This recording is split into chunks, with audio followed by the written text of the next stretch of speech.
How's it going, guys? Today we're gonna go over growing zones and I'm gonna make a flower arrangement. So I figured just going over the growing zones is gonna be a little bit boring, so I figured I'm gonna take you along and make a flower arrangement. So I get questions all the time about growing zones and people asking, oh, well, can I grow this in my growing zone? Can I grow this? Blah, blah, blah. And the truth of the matter is I don't 100% know. What I get a lot of questions about is like I get a lot of emails saying, is it too late to grow zinnias in zone 5?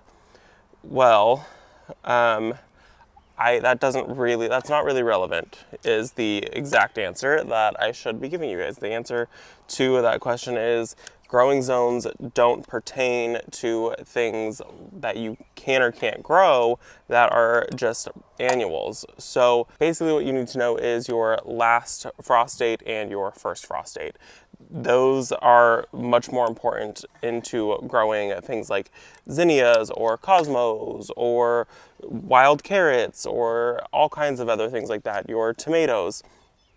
Anything that's an annual, it doesn't really matter what growing zone you're in, because for the most part, yeah, you can grow it. What you're trying to figure out is how many days you have until your first frost and your last frost. So the best way to figure that out is to Google your last frost date and then Google your first frost date. Then from that fact, then you're going to count back to days to maturity. So certain things take 60 days to maturity or 90 days or 120 days to maturity. And with that, what you need to do is then you need to calculate. So say you want to grow zinnias. I think those are a 90-day crop or something like that. Or maybe even like a 65-day crop. They're super short. I'll pop what it is on there. Once you figure out your first frost date, you're going to start counting to that day. So counting to that day means that today, being someday in June, I don't know which day it is, the 20-something, you're going to start counting up to that day. So you need to figure out, okay, there are how many days until, for me, November, I think it's like 8th or 12th or something like that. I'm going to count up and I see, okay, I have 100 days until that frost hits. So I know that I've got 100 days, and anything that takes longer than 100 days to harvest, I probably don't want to grow. So that means I'm gonna run out of time before first frost comes. It's not an exact date, it's just an estimation. It's not telling you exactly what you need to know. So if I have only 90 days, that's not enough time to plant anything that takes 120 days. So we're gonna not plant any of that. We're just gonna ixnay that idea and move on to the next thing that we think that we can plant. There are all kinds of things that people grow in short growing zones. For me, even here, I'm gonna be starting sunflowers here in the next day or two because I need to succession sow them. And so starting them now will give me sunflowers in the fall time. That's really gonna help out with that. So as far as, like I said, your growing zone and wanting to grow zinnias or grow cosmos, that really doesn't tell me a whole lot that I need to know for your garden and growing area.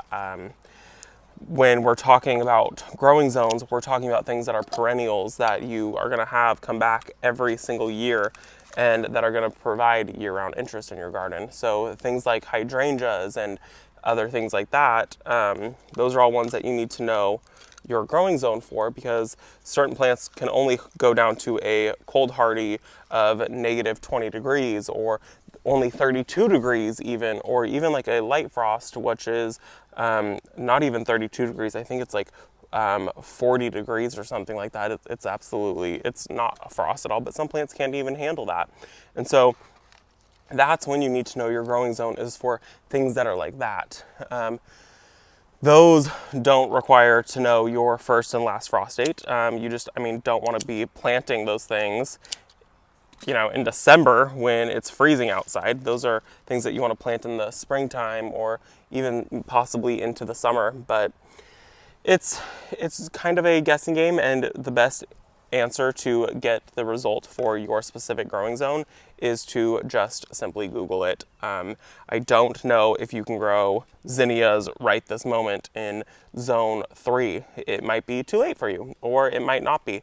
So that is another thing that you have to figure out on your own is, can you grow this time of year? That's not really a question that I'm going to be able to answer for you guys. I absolutely wish that I could, but I get so many emails and so many messages about that. So just simple Google of what's my growing zone, and then all you do, it's really crazy, you just type in your zip code and it's going to tell you the exact growing zone, and then you can also type in last frost date for your zip code and it'll give you the exact answer. You type in first frost for your zip code and it'll give you that answer.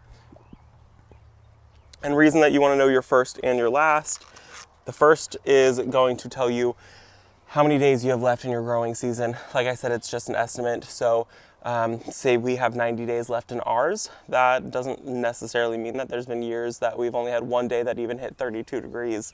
And with that, that's not going to kill anything at all.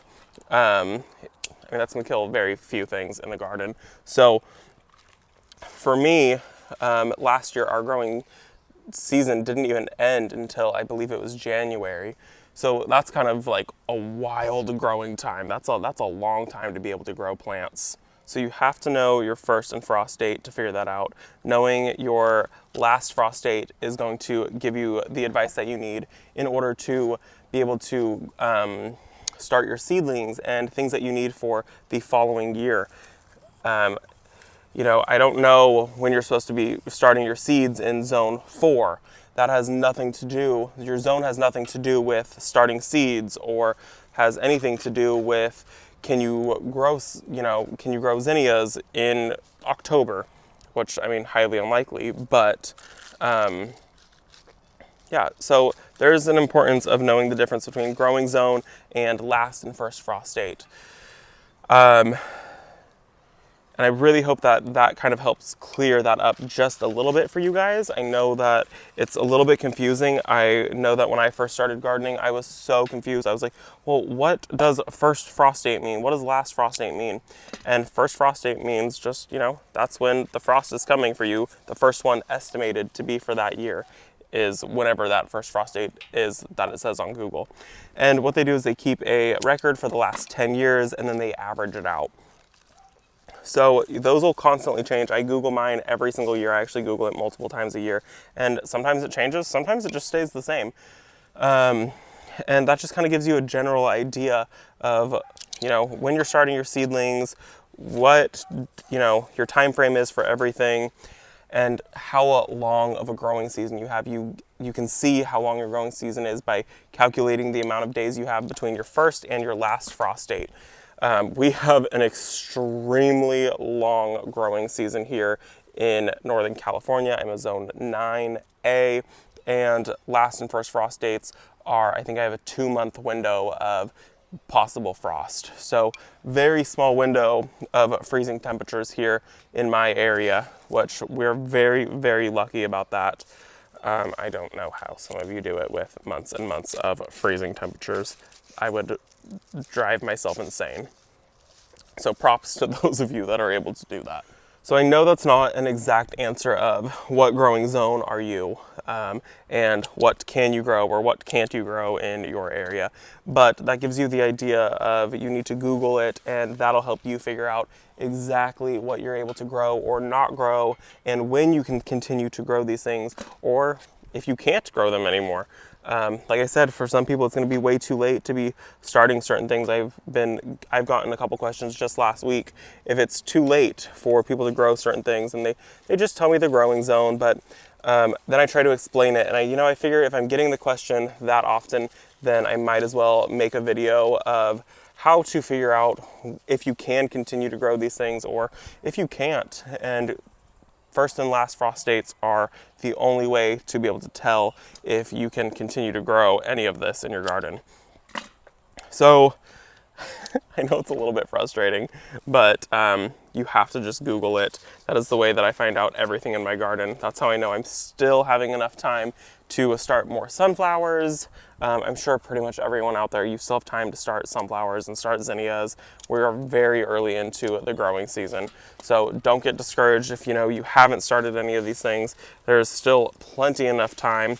And there's also ways to extend your season by, doing a hoop house or anything like that, a little greenhouse. We start our seedlings pretty early and we start them inside. That seems to be a big, huge one that really seems to help when trying to grow super early and get a jump start on the season. So I pulled up a map because I don't know all the growing zones off my head. Growing zones are 2 through 10 for the USDA growing zones. I don't always follow the USDA growing zones. I also follow the California Sunset growing zones because we are in California. The Sunset Zone is for like California, Washington, Nevada, Utah, Arizona, Wyoming, and a few other states. And that gives those of us on the West Coast a general idea of what we can and can't grow even better because we have such crazy temperatures here. Next week we're going to be at 107 and we'll shoot up to 115 easily, and we will probably stay at about that. But the USDA zones just gives you your cold tolerance. The Sunset Zone takes into daylight hours, humidity, it takes into all kinds of different things, microclimates. So I follow that more than the USDA zone, but I do look at the USDA zone tags. So USDA zone number 2 goes from -50 to -40 degrees. 3 is -40 to -30. 4 is -30 to -20. 5 is -20 to 10. Number 6 is -10 degrees to 0 degrees. 7 is 0 to 10. 8 is 10 to 20. 9 is 20 to 30. And 10 is 30 to 40 degrees. So that is your average low temperature. Like I said, we are a zone 9, so we rarely get below 32 degrees. Last year was, I think, one day below no, last year was more than that. 2 years ago was one day below 32 degrees, and last year I think we had multiple days below 32 degrees, but I've never seen anything below 20 degrees. So that is how you figure out your growing zone and why that is important. The growing zone is what's going to tell you what you can or cannot grow in your zone. I kind of take it with a grain of salt because I do plant things like I am in a zone 8 sometimes, or even a zone 7, if I know I can find a microclimate in my garden. And a microclimate is just an area that, stays a little bit cooler or a little bit warmer, gets more sun or less sun. You just kind of like play around in your garden. And I know that this side, actually where I'm sitting, stays quite a bit cooler than the rest of the garden that we have here. So things like hydrangeas that are, I believe, a zone 8, I'll plant them over on this side, and then they do totally fine. If I were to plant them on the other side, they suffer, and they suffer quite a bit. So I try not to plant them over on the other side of the property. I try to, look for microclimates in my area. Like I said, I do take the USDA growing zones with a grain of salt. I don't follow it exclusively. I try to follow more the sunset growing zones for my area. So I really hope that that helps some of you guys, clear up the confusion of what is a growing zone, why can't I grow this in my area, why does last frost matter, does that matter?